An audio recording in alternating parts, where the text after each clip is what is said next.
அருமையான சகோதரர்களே, சகோதரிகளே, நமக்காக பாலன் இயேசு பிறந்து வந்திருக்கின்றார். இந்த நடுநடு ராத்திரியிலே கொட்டும் மழை சாரலிலே நமக்கு மீட்பர் தரப்பட்டிருக்கின்றார். இயேசு கிறிஸ்து பிறந்து வந்த மகிழ்வூட்டும் நற்செய்தியை வானதூதர் முழங்கிட நாம் அனைவரும் பெரும் மகிழ்ச்சியோடு அவருடைய பிறப்பின் நாளிலே அகமகிழ்கின்றோம், அக்களிக்கின்றோம். உங்கள் அனைவருக்கும் என்னுடைய இதயம் கனிந்த கிறிஸ்து பிறப்பு பெருவிழா நல்வாழ்த்துக்களை பாசத்தோடு பகிர்ந்து கொள்கின்றேன். அனைவருக்கும் கிறிஸ்துமஸ் நல்வாழ்த்துக்கள். அன்புக்குரியவர்களே, இந்த ஆண்டு நாம் கொண்டாடக்கூடிய கிறிஸ்து பிறப்பு பெருவிழா என்பது ஒரு தனிச்சிறப்பு மிக்க ஒரு பிறப்பு விழா என்று சொன்னால் மிகையாகாது. ஏனென்றால் 2025 ஆண்டுகளுக்கு முன்னதாக இயேசு இந்த மண்ணுலகில் அவதரித்தார் என்கின்ற மாபெரும் மகிழ்ச்சியூட்டக்கூடிய ஒரு விழாவினைத்தான் இன்றைக்கு நாம் கொண்டாடுகின்றோம். இந்த 2025வது ஆண்டை நம்முடைய கத்தோலிக்க திரு அவையானது ஒரு யூபிலி ஆண்டாக கொண்டாடி மகிழ்கின்றது. இந்த யூபிலி ஆண்டிற்கான ஒரு சிறந்த தலைப்பாக, கருப்பொருளாக நமக்கு தரப்பட்டிருப்பது நாம் அனைவருமே நம்பிக்கையின் திருப்பயணிகள். இந்த யூபிலி ஆண்டு ஓராண்டு முழுவதும் கொண்டாடப்பட இருக்கின்றது. இந்த நாளிலே ரோமன் நகரிலே நம்முடைய திருத்தந்தை பிரான்சிஸ் அவர்கள் அந்த பேராலய கதவுகளை திறந்து வைத்து யூபிலி ஆண்டினை தொடங்கி வைக்கின்றார்கள். ஓராண்டு முழுவதும் நாம் நம்பிக்கையின் திருப்பயணிகள் என்ற பொருளில் தியானிக்க, சிந்திக்க, நம்முடைய வாழ்க்கை அமைத்துக் கொள்ள நாம் அழைக்கப்படுகின்றோம். ஒவ்வொரு மறை மாவட்டத்திலும் ஒவ்வொரு பங்கிலும் நாம் இந்த எதிர்நோக்கின் திருப்பயணிகள் என்பதை உணர வேண்டும் என்று நம்முடைய திருத்தந்தை பிரான்சிஸ் அவர்கள் நமக்கு அழைப்பு கொடுத்திருக்கிறார். அந்த வகையிலே நாம் இந்த எதிர்நோக்கின் திருப்பயணிகள், நம்பிக்கையின் திருப்பயணிகள் என்கின்ற அந்த நிலையில்தான் இந்த ஆண்டு ஒரு தனித்துவமிக்க சிறப்பு மிக்க விழாவாக நாம் கொண்டாடி கொண்டிருக்கின்றோம். இந்த ஆண்டுக்கான செயல் திட்டங்களை திரு அவை எப்படி முன்னெடுக்கிறது என்று சொன்னால், நாம் பல்வேறு ஆலயங்களுக்கு நம்பிக்கையோடு இயேசுவை தேடி செல்லக்கூடிய அனுபவத்தை பெற்றுக்கொள்வோம். திருத்தலங்கள் அல்லது ஆலயங்கள் எங்கெல்லாம் இயேசுவை நாம் தேடுவதற்கு வாய்ப்பு இருக்கின்றதோ அங்கெல்லாம் நாம் இயேசுவை தேடுவோம், நம்பிக்கையோடு தேடுவோம் என்கின்ற அறைகூவலை இந்த திரு அவை நமக்கு கொடுத்திருக்கிறது. உண்மையாக நாம் சொல்வது என்று சொன்னால், இந்த திருப்பயணத்தை யார் ஆரம்பிக்கிறது என்று சொன்னால் கடவுள் ஆரம்பிக்கின்றார். ஏறக்குறைய இயேசு கிறிஸ்து பிறந்து வந்த 1000 ஆண்டுகளுக்கு முன்னதாக கடவுள் இறைவாக்கினர் வழியாக தன் ஒரே பேரான மகனை இவ்வுலகிற்கு அனுப்பப் போவதாக வாக்களிக்கின்றார். கன்னிப்பெண் கருத்தாங்கி ஒரு ஆண் மகனை பெற்றெடுப்பார், அவருக்கு இம்மானுவேல் என்று பெயரிடுவேன் என்று கடவுள் திருவிழம் பற்றுகின்றார். அந்த வகையில் கடவுள் தான் மனிதனை தேடி வருகின்றார். அந்த விழாவை இன்றைக்கு நாம் கொண்டாடுகின்றோம். எதற்காக இயேசு கிறிஸ்து இந்த மனிதனை தேடி வர வேண்டும்? இந்த மனிதனால் இயேசு கிறிஸ்துவுக்கு எந்த வகையான பயம் இருக்கின்றது? இந்த மனிதன் எதை எதிர்பார்க்கின்றார் என்று நாம் பார்க்கின்ற போது, நாம் நல்லவர்கள் என்பதனால் அல்ல, நாம் எல்லா வகையிலும் கடவுளை விட மேலானவர்கள் என்பதனால் அல்ல, மாறாக நாம் பாவிகளாக இருக்கின்ற போதே நாம் பாவத்திலிருந்து நம்மை விடுவிப்பதற்காக கடவுள் ஒரு மனித வடிவெடுத்து வருகின்றார் என்ற அந்த நிலையைத்தான் இன்றைக்கு நாம் கொண்டாடி கொண்டிருக்கின்றோம். பிரியமானவர்களே, இந்த நிலைக்கான காரணம் என்ன? இயேசு கிறிஸ்து ஒரு மனிதராக எதற்காக பிறந்து நம்மை தேடி வர வேண்டும் என்று நாம் பார்க்கின்ற போது ஒரே ஒரு விஷயத்தை விவிலியம் நமக்கு அழகாக கற்றுத் தருகிறது. கடவுள் இந்த உலகத்தை அளவு கடந்த விதத்தில் அன்பு செய்கின்றார். அந்த அன்பின் காரணமாக மட்டும்தான் தன் ஒரே பேரான மகனை இவ்வுலகிற்கு அனுப்ப அவர் திருவுளம் கொண்டார். பிரியமானவர்களே, இயேசு கிறிஸ்து இந்த மண்ணுலகில் வாழக்கூடிய மனிதர்களை அவர்கள் பாவிகளாக இருந்த போதே அவருடைய பாவங்களிலிருந்து விடுவிப்பதற்காக ஒரு மனித உரு எடுத்து வருகிறார் என்று சொன்னால் வேறு எந்த எதிர்பார்ப்பும் அல்ல. நாம எவ்வளவு காணிக்கு தருவதில் அல்ல, நாம எவ்வளவு அவருக்கு பயனுள்ளவர்களாக மாறுவதில் அல்ல, மாறாக கடவுள் இந்த உலகத்தின் மீது, இந்த உலக மக்களின் மீது, தவறான வாழ்க்கை வாழ்ந்து சீரழிந்து கொண்டிருக்கின்ற மக்களின் மீது தன்னுடைய அன்பை அதிகமாக காட்ட விரும்புகின்றார். எங்கே பாவம் பெருகியதோ அங்கே கடவுளுடைய அருள் வளம் என்பது இன்னும் பெருக்கெடுத்து வருகின்றது. அந்த வகையில் தான் இந்த கிறிஸ்து பிறப்பு பெருவிழா என்பது கடவுள் மனிதனை நோக்கி பயணிக்கின்ற, கடவுள் மனிதனை தேடி வரக்கூடிய ஒரு அற்புத அனுபவமாக இருக்கிறது. அப்ப இந்த மனிதன் என்னை தேடி வந்த அந்த இயேசுவை நான் கண்டுகொள்ள வேண்டும். எனக்காக அன்பு செய்ய காத்திருக்கின்ற இந்த அன்பின் தெய்வத்தை நான் தேட வேண்டும். எனக்காக எல்லாவற்றையும் விட்டுவிட்டு, அதுவும் கடவுள் வடிவில் விளங்கிய கடவுளுடைய தன்மையை விட்டுவிட்டு என்னை போன்று ஒரு சாதாரண மனித உடல் எடுத்து இந்த உலகத்தில் என்னோடு வாழ வந்தார் என்று சொன்னார். பல்வேறு வகையான பாவங்களோடு, நோய்களோடு, நோக்காடுகளோடு, வேதனைகளோடு, துன்பங்களோடு தவித்த அந்த மனிதனை தேடி சென்று தொட்டு குணப்படுத்த, ஆறுதல் சொல்ல, நீ எனக்குரியவன், நம்பிக்கை தளராதே, நான் உன்னை தேடி வந்து விட்டேன், நீ இருளில் கிடந்தாலும் சரி, இதோ உன்னை நோக்கி பேரொளி வருகின்றது என்று முழக்கமிட்டு அறிவிக்கக்கூடிய நிலையில் இந்த இயேசு கிறிஸ்து தன்னுடைய மானுட வாழ்வினை வாழ்ந்து மகிழ்ந்தார். பிரியமானவர்களே, எனக்காக, உங்களுக்காக இந்த இயேசு கிறிஸ்து மனிதனான அந்த நிகழ்வினை நாம் கொண்டாடுகின்ற போதெல்லாம் ஒன்றே ஒன்றுதான் நாம் நினைச்சுக்கணும். என்ன நினைக்கணும்? கடவுள் என்னை அன்பு செய்திருக்கிறார், கடவுள் உங்கள் ஒவ்வொருவரையும் அன்பு செய்து கொண்டிருக்கிறார். என்னை அன்பு செய்யக்கூடிய இந்த அன்பின் தெய்வம் என்னை தேடி வந்திருக்கிறார் என்று சொன்னால் அவருடைய எதிர்பார்ப்பை நான் இன்னும் அகமகிழ்ச்சியோடு நான் பூர்த்தி செய்ய வேண்டும் அல்லவா? அப்படி பூர்த்தி செய்வதனால் நான் பெறக்கூடிய நன்மை என்ன? அந்த கடவுளின் தன்மையில், கடவுளுடைய பேரன்பில், கடவுளுடைய ஆசீர்வாதத்தில் நாம் முழுமையாக பங்கெடுக்கின்றோம். இதைத்தான் இன்றைக்கு 2வது வாசகத்துல திருத்துதர் பவுல் சீத்துவுக்கு எழுதக்கூடிய கடிதத்துல மிக அழகாக நமக்கு கொடுக்கின்றார். இந்த மனிதர் அனைவருக்கும் மீட்பராம் கடவுளின் அருள் வெளிப்பட்டுள்ளது. நாம் இறைப்பற்றின்மையையும் உலக சார்ந்த தீய நாட்டங்களையும் மறுத்து கட்டுப்பாடுடனும் நேர்மையுடனும் இறைப்பற்றுடனும் இம்மையில் வாழ்வதற்கு இந்த அருளால் தான் பயிற்சி பெறுகின்றோம். மகிழ்ச்சியோடு எதிர்நோக்கி இருப்பது நிறைவேறும் என்று காத்திருக்கிறோம். பிரியமானவர்களே, இந்த எதிர்நோக்கின் அனுபவத்தை தான் நாம் பெற்றுக்கொள்வதற்கு இந்த ஆண்டு சிறப்பாக திருச்சபை அன்போடு அழைக்கின்றது.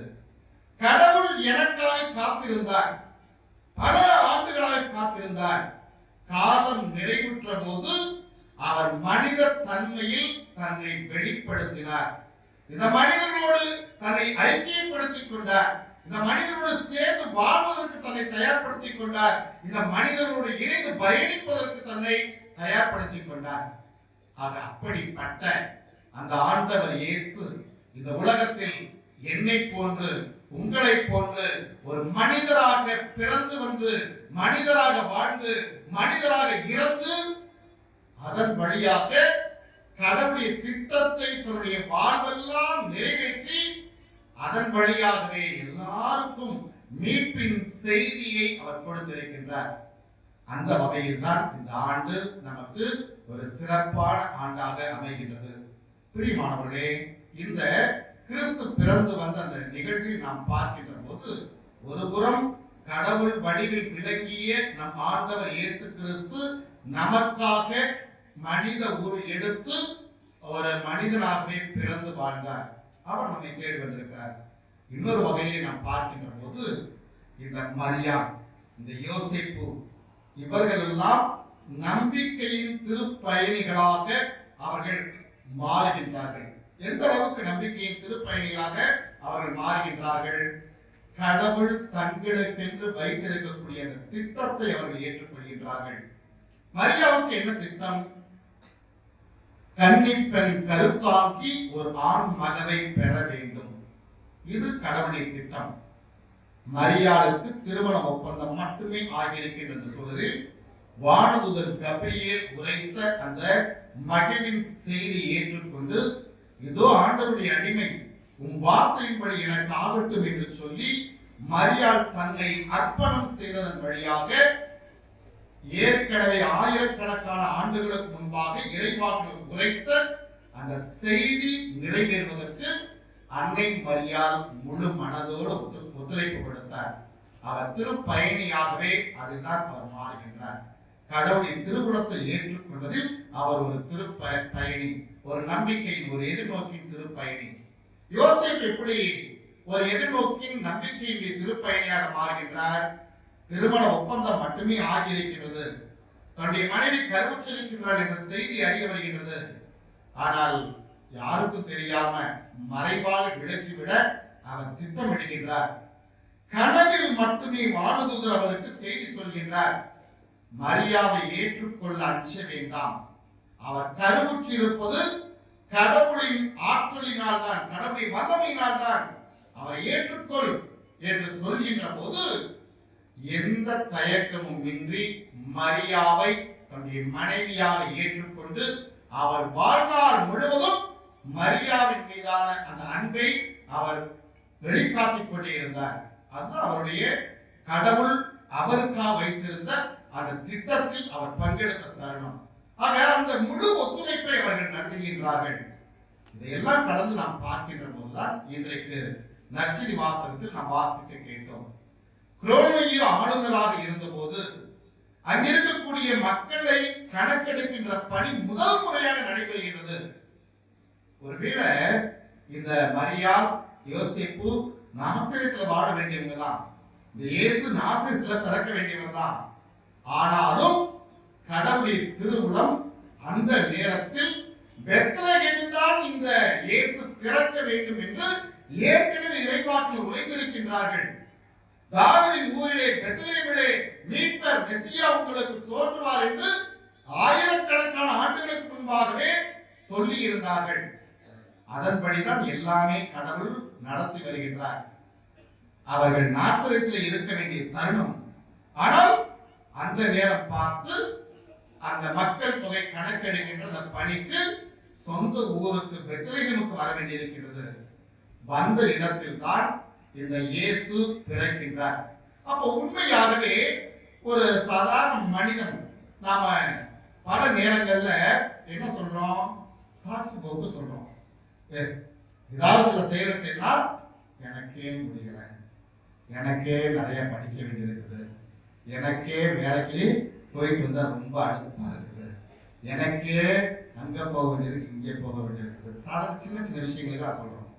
ஆனா யோசிச்சு பாருங்க, பேர்கால வேலை, பயணத்திற்கு பெரிய அளவுல வாகனங்கள் இல்லை. எப்படி இருந்தாலும் இந்த நாட்கள்ல பேர்காலம் வந்துருன்னு தெரியும். எதையுமே பொருட்படுத்தாம பெத்லகேமுக்கு ஒரு பயணத்தை இந்த தம்பதி யோசேப்பும் மரியாவும் மேற்கொண்டார்களே. ஏன் மேற்கொள்ள வேண்டும்? அதுதான் எதிர்நோக்கின் திருப்பயணம். இந்த கடவுள் எதை திட்டமிட்டு வைத்திருக்கின்றாரோ அதன்படி எல்லாம் நிறைவேறட்டும் என்று தங்களையே தற்கையளிப்பு செய்வது, விட்டுக் கொடுப்பது, கடவுளுடைய திருவுளம் எதுவாக இருந்தாலும் பரவாயில்ல ஏற்றுக்கொள்கின்ற ஒரு சிந்தனையோடு திருப்பயணம், இயேசுவுக்கான ஒரு திருப்பயணம் மேற்கொள்கின்றார்கள். பிரியமானவர்களே, எந்த அளவிற்கு ஒரு மனிதன் தன்னுடைய வாழ்க்கையில் கடவுளுடைய விருப்பப்படி வாழ வேண்டும் என்பதற்கு இந்த யோசேப்பு மரியாள் இவர்களை தவிர்த்து ஒரு மிகச்சிறந்த உதாரணம் ஒன்றும் கிடைத்துவிட முடியாது. ஆக மரியாள், யோசேப்பு இந்த குடும்பத்தினுடைய வழி நடத்துதல் என்பது நமக்கு அதிகமாக தேவைப்படுகிறது. நமக்கென்று கடவுள் எதை திட்டமிட்டு வைத்திருக்கின்றாரோ அதை நாம் பங்கெடுக்க வேண்டும் என்ற ஒரு அழைப்பு. அடுத்ததாக இதே நற்செய்தியை நாம் பார்க்கின்ற போது இந்த இயேசு பிறந்து விட்டார் என்கின்ற செய்தியானது அங்கே இரவெல்லாம் காவல் காத்து தன்னுடைய கிடையை மேய்த்துக் கொண்டிருந்த அந்த இடையர்களுக்கு கொடுக்கப்படுகிறது. வானதூதர் வந்து அறிவிக்கின்றார், உங்களுக்காக மகிழ்ச்சி ஊட்டும் நற்செய்தியை நான் அறிவிக்கின்றேன். இன்று ஆண்டவராகிய மெசியா என்னும் மீட்பர் உங்களுக்காக தாவீதின் ஊரில் பிறந்திருக்கின்றார். குழந்தையை துணிகளில் சுற்றி தீவன தொட்டியில் கிடத்தி இருப்பதை காண்பீர்கள். இதுதான் உங்களுக்கு அடையாளம். கேட்ட உடனே இவங்க யோசிச்சு பார்த்து, ஐயோ இந்த நேரத்துல நட்ட நடு ராத்திரியில கொட்டும் பனி சாரல்ல இந்த கிடைகளை எல்லாம் ஓட்டிக்கிட்டு போக முடியுமா?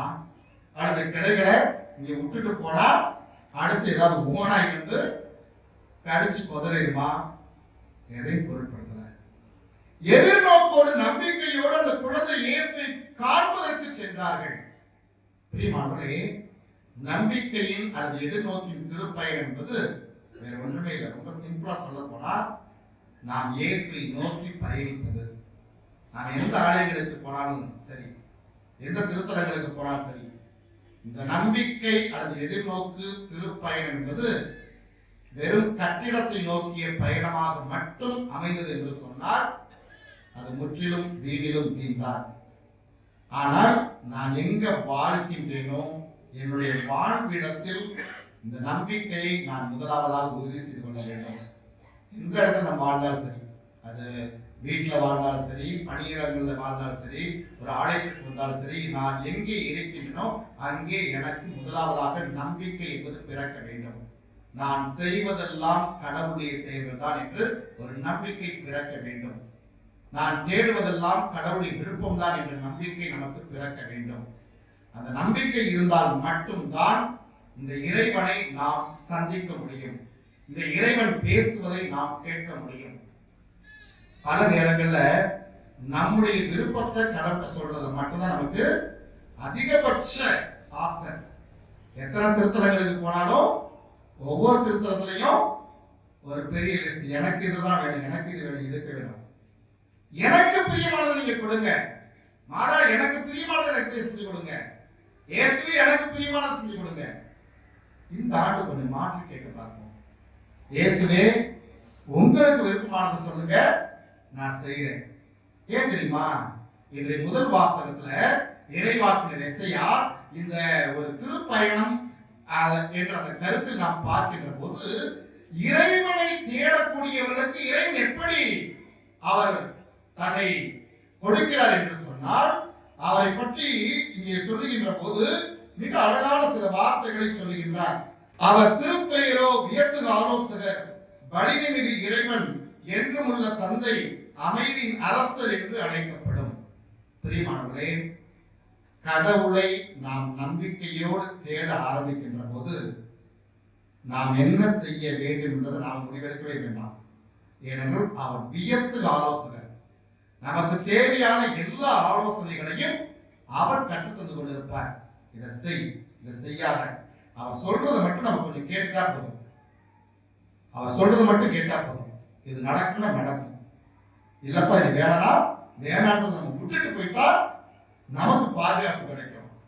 ஆனா பல நேரங்கள்ல அந்த கடவுள் சொல்றத நாம கொஞ்சம் கேட்காமலே போயிட்டே இருக்கிறோம். இந்த ஆண்டு நமக்கு கொஞ்சம் அதை பற்றி ஒரு சரியான புரிதல் நாம் வர வேண்டும் என்ற ஒரு அழைப்பினை கடவுள் கொடுப்பதாக நான் பார்க்கிறேன். பிரியமான சகோதரர்களே, சகோதரிகளே, நமக்காக பிறந்து வந்த அந்த மெசியா நம் மீது அன்பு கொண்டவராக இருக்கிறார். நாம் எல்லோரும் அவருக்குரியவர்களாக மாற வேண்டும். அவருடைய ஆலோசனைப்படி நாம் வாழ வேண்டும். அவரை நாம் நம்பிக்கையோடு எதிர்நோக்கி இருக்கின்ற போது இது நிறைவேறுமா நிறைவேறாத என்ற அந்த பேச்சுக்கெல்லாம் இடமே இல்லை. நாம் நம்பிக்கையோடு எதிர்நோக்கி இருப்பது முற்றிலுமாக நிறைவேறும் என்று காத்திருப்பதுதான் அதனுடைய ரகசியமே. பிரியமான சகோதரர்களே, சகோதரிகளே, இந்த ஆண்டு நம்முடைய கிறிஸ்துவ வாழ்வினை நாம் புதுப்பித்துக் கொள்ளக்கூடிய ஒரு அற்புதமான ஆண்டாக நாம் தான் மாற்றிக்கொள்ள வேண்டும். நம்பிக்கையின் எதிர்நோக்கின் திருப்பயணிகளாக நம்முடைய தனிப்பட்ட வாழ்விலிருந்து நாம் ஆரம்பிப்போம். நான் நம்பிக்கையோடு இருப்பேன் என்று நாம் சொல்லிக் கொள்வோம். எப்பொழுதெல்லாம் உண்மையிலே இந்த நம்பிக்கையோடு நாம் காத்திருக்கிறோமோ கடவுளுடைய வார்த்தைகள் ஒருபோதும் பொய்யாகாது. இவ்விடத்தில் நம்ம நிறைய அனுபவங்களை பார்க்கலாம். யாரெல்லாம் நம்பிக்கையோடு கடவுளுடைய வார்த்தையை கேட்டு அதன்படி தன்னுடைய பயணத்தை மேற்கொண்டார்களோ அவர்களெல்லாம் மாபெரும் வியத்தகு சாதனைகளை நிகழ்த்தியவர்களாக இருக்கின்றார்கள். நோவாவா இருக்கலாம், ஆபிரகாமா இருக்கலாம், மோசேயா இருக்கலாம், எசையா இருக்கலாம், எலியாவா இருக்கலாம். எடுத்து பாருங்க, வரலாறு முழுக்க நம்ம நிறைய ஆட்களை பார்க்கிறோம். நம்பிக்கையோடு கடவுளுடைய வார்த்தையை நோக்கி அவர்கள் பயணித்தவர்கள் மாபெரும் ஆசீர்வதிக்கப்பட்டவர்களாக மாறி போனார்கள். பிரியமானவர்களே, அவர்களுக்கு மட்டுமல்ல, எனக்கும் உங்களுக்கும் கடவுள் இந்த ஆசிரியை தர விரும்புகிறார். நாம் கேட்பதற்கும் எதிர்பார்ப்பதற்கும் மேலான கொடைகளை கடவுள் நமக்கு தர விரும்புகிறார். ஆக இந்த ஆண்டு நாம் நம்முடைய வாழ்க்கையை சற்று முழுமையாக உணர்ந்து கொள்வோம். என்னுடைய பயணம் எல்லாம், என்னுடைய வாழ்க்கை அனுபவம் எல்லாம் கடவுளை மட்டுமே எதிர்நோக்கி செல்லக்கூடிய ஒரு எதிர்நோக்கின் திருப்பயணமாக மாறட்டும். நாம வாழ்விடத்திலிருந்து அதை அனுபவிப்போம். எப்படி மரியாள் தந்தை வீட்டில் இருந்த போது வானதூதர் கபிரியேல் வந்து மரியாவுக்கு மங்கள வார்த்தை சொன்னார். பிரியமானவர்களே, யோசேப்பு தன்னுடைய வீட்டில் உறங்கிக் கொண்டிருந்த போது கனவில் வானதூதர் வந்து அந்த உண்மையான செய்தி அறிவித்தார். நிச்சயமாக நம்முடைய வாழ்விடங்களை விட கடவுள் வாழக்கூடிய வேற எவர்களும் சிறந்த இடமே இல்லை. இன்னும் சொல்ல போனா என்னுடைய உடலும் சரி, உங்களுடைய உடலும் சரி, இது ஆவியானவர் வாழ்கின்ற கோவில். நம்முடைய உடல் என்பது வெறும் சதை பிண்டம் அல்ல, வெறும் சதையினாலும் ரத்தத்தினாலும் மட்டும் மூடப்பட்டதல்ல. நாமே ஆண்டவருடைய ஆலயம்.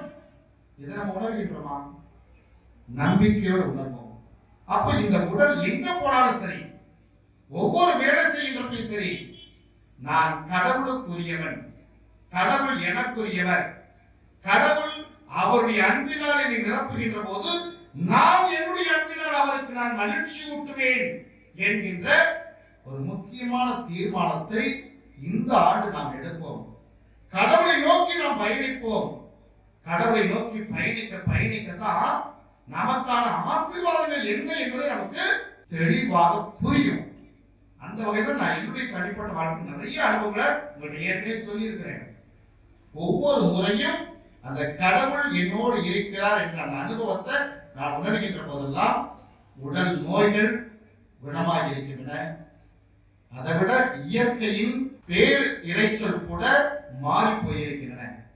எத்தனை முறை நான் பார்க்கிறேன், கடுமையான மழை, கடுமையான புயல் சொல்லுவாங்க. ஆனாலும் கூட என்னுடைய பயணத்தில் அந்த கடும் புயல் கூட விலகி இருப்பதை நான் நிறைய பார்த்துக்கிறேன். ஒரு நேரம் கஜா புயல் வீசி இருந்துச்சு. ஏற்கனவே 2018 நினைக்கிறேன். கஜா புயல் வீசி இருந்துச்சு. அந்த நேரம் திண்டுக்கல் பக்கத்தில் இருந்து கொசவப்பட்டி என்ற ஊருக்கு நான் பைபிள் கொடுக்க செல்ல வேண்டும். காரில் பயணிக்கிறேன். தாமரப்பாடி தாண்டி நம்முடைய திண்டுக்கல் மறை மாவட்டத்திலே 1000 தாண்டி காரில் போயிட்டு இருக்கிறேன். அப்போ கொசவப்பட்டிக்கு முன்னாடி வடபட்டின்னு சொல்லி ஒரு ஊர், அங்கிருந்து ஃபாதர் ஃபோன் பண்ணுறாரு. ஃபாதர் இன்னைக்கு இந்த சைடு வரேன்னு சொன்னீங்களே, தவசியம் பக்கத்தில் இருக்குது. அப்போ கேட்குறாரு, என்ன ஃபாதர் வரேன்னு சொன்னீங்களே, வரீங்களான்னு. அவன்ப்பா காரில் வந்துட்டு இருக்கிறேன் சொன்னேன். ஃபாதர் இங்கெல்லாம் பயங்கரமாக மழை அடிச்சு ஊற்றுது ஃபாதர், எப்படி நீங்கள் வருவீங்கன்னு. நான் சொன்னேன், நான் தாமரப்பாடி தாண்டிட்டேன், இங்கே மழை இல்லை, அங்கே நான் வரப்போ மழை இருக்காதுப்பா. இவ்வளோ நான் சொல்கிறேன். உண்மையா தவசி மேடை பக்கத்தில் இருந்த போகிறேன், எந்த மழையுமே இல்லை. நான் வேணுக்குனே காரை நிறுத்திட்டு அந்த பர்டிகுலர் ஃபாதருக்கு நான் ஃபோன் பண்ணி, என்னப்பா மழை பெய்யுதுன்னு சொன்னீங்க, ஒன்றுமே இல்லையே அப்படின்றேன். ஃபாதர் 2 நிமிஷத்துக்கு முன்னாடி வரைக்கும் அடிச்சுட்டு இருந்துச்சு ஃபாதர், இப்போதான் ஃபாதர் நிற்குது. எனக்கு சந்தோஷமா பைபிள் கொடுத்து நான் வந்தேன். பிரியமானவர்களே, இது ஒரு முறை 2 முறை இல்லை, இது வரைக்கும் ஏறக்குறைய 73 முறை இந்த அனுபவங்கள் எனக்கு கிடைச்சிட்டே இருக்குது. அதோட ஜூபிலி டைம்ல பார்த்தோம், பெரும் வெயில், அக்னி நட்சத்திரம், ஆனாலும் இந்த ஜூபிலி அன்னைக்கு நல்ல குளிர்ச்சி கொடுக்கின்ற அளவிற்கு கடவுள் அதை மாற்றி காட்டினார். வாழ்க்கை பிராக்டிக்கலா முடியும். இதெல்லாம் விவிலியத்துல சில மனிதர்களுக்கு வந்ததல்ல, எனக்கும் வரும் உங்களுக்கும் வரும். எப்போ நம்முடைய வாழ்க்கை கடவுளை நோக்கிய ஒரு பயணமாக இருந்தது என்று சொன்னால் நமக்குரிய யாவற்றையும் அவர் தகர்த்தெறிந்து விடுவார். நம்மை நன்மையின் பாதையில், மகிழ்ச்சியின் பாதையில் நம்மை அழைத்து சென்று கொண்டிருப்பார். வாழ்க்கை ரசிங்க. வாழ்க்கைன்றது நானா முடிவு பண்றதல்ல, எல்லாமே ஏற்கனவே எனக்காகவே முன்கூட்டி வைக்கப்பட்டிருக்கின்றது. அதை மட்டும் நமக்கு கொஞ்சம் புரிஞ்சுக்கிட்டோம்னா இந்த பிறக்க இருக்கின்றது 2025 ஆண்டு உங்களுக்கும் இந்த மக்கள் அனைவருக்கும் ஆசீர்வாதத்தின் ஆண்டாக அமையும். நம்பி பயணிப்போம். ஆமென்.